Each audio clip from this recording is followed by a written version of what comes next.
My favourite quote on management is by an ex-US baseball coach called Tommy Lasorda. And Tommy once said, "Management is like holding a dove. Hold it too tightly and you kill it. Hold it too loosely and it flies away." Now, when I thought about that, I decided to create a zone of empowerment. And this is how it works. First of all, I'm often asked the question, should I give everyone on my team the same level of empowerment? My answer is always no. And it's no for 3 reasons. The first reason is the zone of empowerment depends upon how much I trust you. Trust is absolutely critical when it comes to empowerment. The second thing is, well, what skills do you currently have? So you could hire someone with an amazing attitude. If you give them too much empowerment, they could fall over very, very quickly, and it could really impact their confidence and their self-belief. And the third thing is, let's be honest, there are some people who actually don't want that much empowerment. They want to turn up and they really want the boss to tell them the key things that they need to focus on through that period of time. So remember that there are 3 key reasons why the zone of empowerment can be different for different people. Then I believe we need to set up an empowered system. What does that mean? Well, within this zone of empowerment, certain things really matter. When I delegate, I truly delegate. That means the other person has a minimum of 51% of the vote. That means that they can make the decision, not me. Because I see too many scenarios when a manager supposedly delegates, the other individual comes up with something they don't agree with, so they run right over the top of them. That's not delegation. That is not empowerment. When you delegate, truly delegate. Empower the decision to the other person.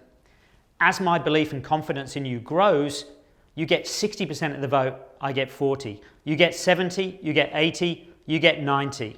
You get the point. So that's the first point, truly delegate.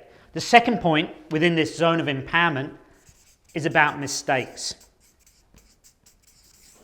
We need to make mistakes safe. This is within our empowered zone.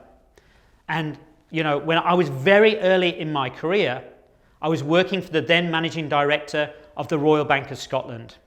And Tony Schofield once said to me, the only people who don't make mistakes are the people who don't do anything. But therefore, it's critical we have an empowered zone where people can make safe mistakes, because that's how we grow, that's how we learn, that's how we develop, that's also how we get innovation and breakthrough.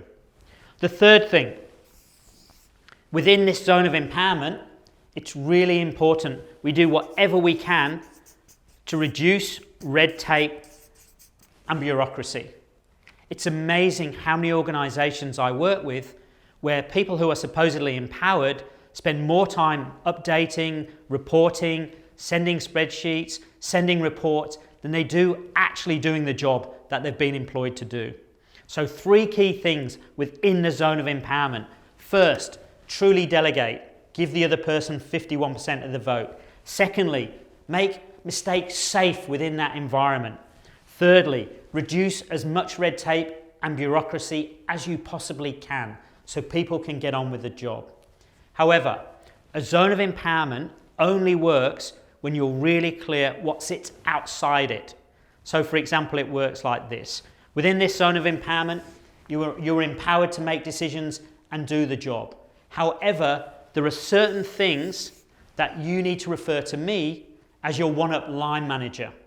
So you're clear what's within the zone of empowerment, you're clear what sits just outside the zone of empowerment, and you're equally clear about what I call the no-go zone. So these are the things that nobody is empowered. It may be something around your brand, your risk settings, your governance, your compliance, your marketing, whatever it might be. So be really clear what's in, what needs referring, and what you don't touch. It's a no-go area. So that's my zone of empowerment.